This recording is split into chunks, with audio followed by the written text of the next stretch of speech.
Once again सारे बच्चों को वेलकम। बच्चे लोग, आज हम लोग द रॉन्ग हाउस के बचे हुए पार्ट का एक्सप्लेनेशन समझेंगे। तो चलिए शुरू करते हैं। The wrong house part third. पिछली वीडियो में हम लोगों ने देखा था कि ब्लैकी और हेस्टी दोनों जो है एक कार खरीदने के लिए जो है कार एजेंसी के पास जाते हैं और वहां से वो खरीद करके आते ही हैं तो देखते हैं कि जिस घर में उन्होंने ब्रीफकेस को छिपा करके रखा था, there were the members of the family who were return there, कि वहां पे जो घर के जो सदस्य थे वो वापस लौट चुके थे अपने वेकेशन से। अब आइए आगे समझते हैं कि आगे क्या हुआ था। चलिए देखते हैं। आगे जो है लिखा हुआ है, what bad luck and what could they do now? Back into the cellar at night and pick up the briefcase? No, that would be too dangerous. अब कह रहे हैं कि what bad luck, कितना जो है वो दुर्भाग्य है। and what could they do now, और अब वो लोग क्या करेंगे। break into the cellar at night and pick up the briefcase, ऐसा जो है राइटर करे कि क्या वे लोग अब उस सेलार में, उस तहखाने में वापस जाएंगे और ब्रीफकेस को लेकर के आएंगे। बोले नहीं, ऐसा करना खतरे से खाली नहीं है। मतलब क्या हुआ कि अगर वो लोग फैमिली मेंबर्स के प्रेजेंस में घर में गए तो पकड़े जाएंगे और पकड़े जाने के बाद हो सकता है कि घर के जो मेंबर्स हैं उन्हें जेल में डाल दे। तो राइटर ऐसा करे कि नहीं, ऐसी गलती तो वो लोग बिल्कुल भी नहीं करेंगे। Leave it to me kid, Hasty told Blackie. तो जो हेस्टी है वो ब्लैकी को कह रहा है कि देखो बच्चे, ये सब मेरे ऊपर छोड़ दो, तुम नहीं सोच सकते हो। यू ड्राइव द कार, कह रहा है तुम कार चलाओ। I will do the brain work, कह रहा है सोचने वाला जो काम है वो खुद कर लेगा। कौन कर लेगा? ब्लैकी कर लेगा, सॉरी हेस्टी कर लेगा। हेस्टी टोल्ड ब्लैकी है ना, तो हेस्टी ऐसा कह रहा है कि देखो तुम ज्यादा सोचो मत, तुम कार चलाओ, बाकी का जो बचा कुछ काम है वो हेस्टी खुद कर लेगा। मतलब सोच लेगा कि उस ब्रीफकेस को वहां से कैसे निकालना है। Let's find a telephone quick. उसके बाद जो है वो हेस्टी कहता है कि चलो जल्दी से क्या करो, एक टेलीफोन बूथ ढूंढो, मतलब वो जगह जहां से वो किसी को फोन कर सकते हो। अच्छा, कहानी बहुत पुरानी है इसलिए ऐसा मत समझिएगा कि वो लोग मोबाइल से या सेलफोन से भी तो कॉल कर ही सकते थे। 10 minutes later Hasty was at PCO. अब कह रहा है कि लगभग 10 मिनट के बाद जो हेस्टी था वो पीसीओ के पास था। पीसीओ मतलब जहां पे जो है वो फोन करने का जो टेलीफोन बूथ होता है वहां पे वो था। Consulting a telephone directory.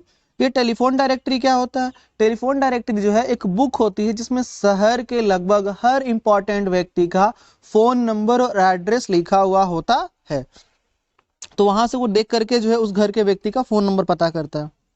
Yes, there it was, Samuel Rogers, block 9, green parks, 4632890। ये उसका फोन नंबर हुआ।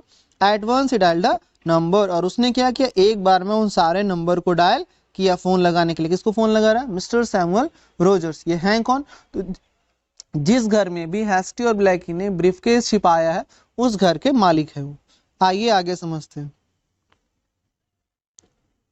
Hello, he begin, is this mister Rogers, mister Samuel Rogers? तो जो हेस्टी है वो बात करते हुए कह रहा है कि क्या यह मिस्टर सैमुअल रोजर्स बोल रहे हैं? ऐसा वो पूछता है। Yes, this is Rogers speaking. उधर से आवाज आता है, हाँ वो रोजर्स ही बोल रहे हैं। Hasty cleared his throat. Miss Rogers, he said in a sharp official tone, this is headquarters speaking, police headquarters. I am Simpson, Inspector Simpson from the CID, the Criminal Investigation Department. अब जो hasty जो अपना गला साफ करते हुए कहता है कि मिस्टर रोजर्स, काफी तीखे आवाज में बोलता है कि ऑफिशियल टोन में, मतलब जिस तरह से एक ऑफिशियल व्यक्ति किसी से बात करता है उस तरह से हेस्टी जो है फोन पे बात कर रहा है। और फोन पे वो बताते हुए कहता है कि देखिए उसका नाम जो है वो सिम्पसन है और वो पुलिस हेडक्वार्टर से बोल रहा है। और ये जो इंस्पेक्टर सिम्पसन है वो किस ब्रांच से है? सीआईडी से, मतलब क्राइम इन्वेस्टिगेशन डिपार्टमेंट से वो क्या कर रहा है? बोल रहा है। आइए आगे समझते हैं। Yes, came from the other and. तो दूसरे तरफ से भी जो मिस्टर सैमुअल रोजर्स, उनका हाँ बोलिए। This is very secret, said Hasty, lowering his voice a little. तो यहाँ पे जो है हेस्टी कहता है अपनी आवाज को धीरे करते हुए कि देखिए बहुत सीक्रेट बात है, लोग नहीं सुन ले, इसलिए बहुत धीरे धीरे आवाज में बोलता है। एक्टिंग कर रहा है बेसिकली वो, कि ऐसा लगे मिस्टर सैमुअल रोजर्स को कि काफी इंपॉर्टेंट है। The DGP, the Director General of Police, has ordered me to get in touch with you. He is sending me out with another officer to see you. तो वो कह रहा है कि देखिए कि जो डीजीपी है ना, उन्होंने उसके लिए कुछ आदेश दिया है, उनसे बात करने के लिए कहा है, मिलने के लिए कहा है। और इसलिए जो सिम्पसन है यानी जो इंस्पेक्टर सिम्पसन है वो क्या कर रहा है, मिलने आ रहा है एक और अपने साथी के साथ। Am I in some kind of trouble? asked Mr. Rogers. तो मिस्टर रोजर्स पूछ रहे हैं कि अच्छा ये तो बताइए कम से कम कि कोई परेशानी तो नहीं है उनको, कोई खतरा तो नहीं है उनको। No no no, nothing like that, but I have something of great importance to talk to you about. लेकिन बोलते हैं हाँ, ज्यादा खतरा की बात तो नहीं है, लेकिन हाँ कुछ ऐसा है जो बहुत ही महत्वपूर्ण है और जो उनको वो बताना चाहता है। आइए आगे समझते हैं। Very well said mister Rogers, I will wait for you. बोलते बहुत अच्छे, फिर वो उसका इंतजार करेगा। And mister Rogers Hasty said in a tone of warning, you must keep quiet about this. और हैस्टी जो है ना, टोन ऑफ वार्निंग, चेतावनी देते हुए कहता है कि देखिए आप इस बात को किसी को बताइएगा मत। Don't say anything to anybody, कुछ भी और किसी को भी आप नहीं बताना। You will understand when I see you and explain everything. बोल रहा है कि ये तब आप समझ जाओगे जब मैं आपसे मिलूंगा। अच्छा, यहाँ पे आई सी मतलब मैं देखूंगा नहीं, जब वो मिलेगा। यहाँ पे सी का मतलब क्या है, मिलना। तो जब वो उनसे मिलेगा तो सारी चीजों को वह क्या करेगा, एक्सप्लेन करेगा। On their way back to the house, Hasty explained his idea to Blackie. अब जब वो लोग घर के लिए लौट रहे थे, मतलब मिस्टर शैमुअल रोजर के पास जा रहे थे, तो हैस्टी ने अपना सारा आइडिया जो है वो किसको एक्सप्लेन किया, ब्लैकी को एक्सप्लेन किया। आइए आगे समझते हैं।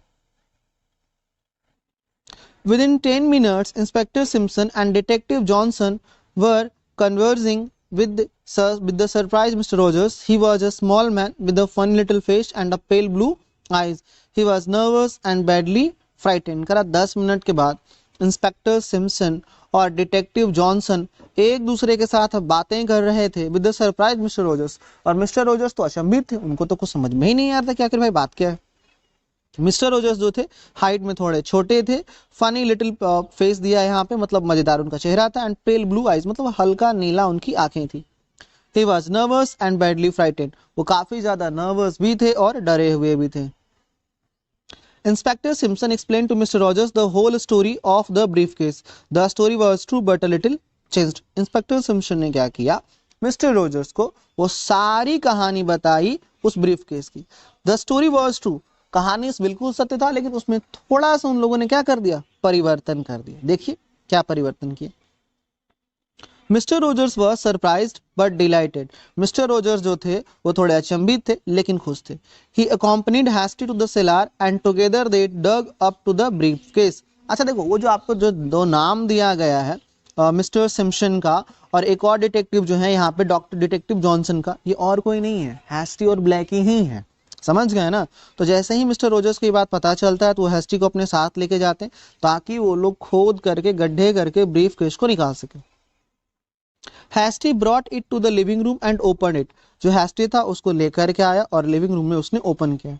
ही saw that it had not been touched and then he closed it. उसने देखा कि बॉक्स जो ब्रीफकेस था उसको किसी ने टच भी नहीं किया था और फिर उसने उस ब्रीफकेस को क्या किया, बंद कर दिया। आइए आगे समझते हैं क्या हुआ।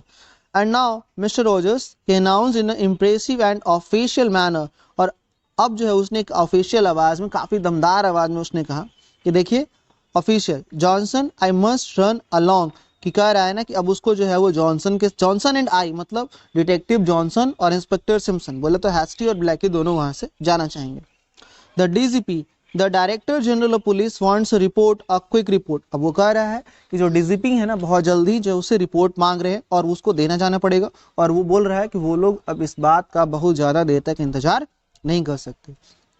We have to catch the rest of the robbers. और वो कहता है कि देखिए बाकी के बचे हुए लुटेरों को भी उसको पकड़ना है। I will keep in touch with you mister Rogers. और मिस्टर रॉजर्स को बोलता है कि मैं आपसे टच में रहूंगा, मैं आपसे कांटेक्ट में रहूंगा, बातचीत करता रहूंगा। Hasty picked up the briefcase and walked to the door. Blackie followed him. Mr. Rogers bowed low and opened the door for them. अब करा है कि हैस्टी ने उस ब्रीफकेस को उठाया, दरवाजे तक चल के गया, ब्लैकी भी उसके पीछे पीछे गया। जो मिस्टर रॉजर्स थे झुक करके कि हाँ वहां से जाइए, उनके लिए दरवाजा खोल। अब देखिए आगे क्या होता है। 3 big strong men in police uniform were standing outside the door। आप देख सकते हो पिक्चर में भी कि 3 जो है काफी मजबूत पुलिस वाले दरवाजे के बाहर क्या थे, खड़े थे। Common boys said mister Rogers pleasantly, तो मिस्टर रॉजर्स ने प्लेजेंटली मतलब काफी अच्छे से खुश होते हुए उन तीनों को बोला कि आ जाइए बाहर। What does this mean, Mr. Rogers asked Hasty.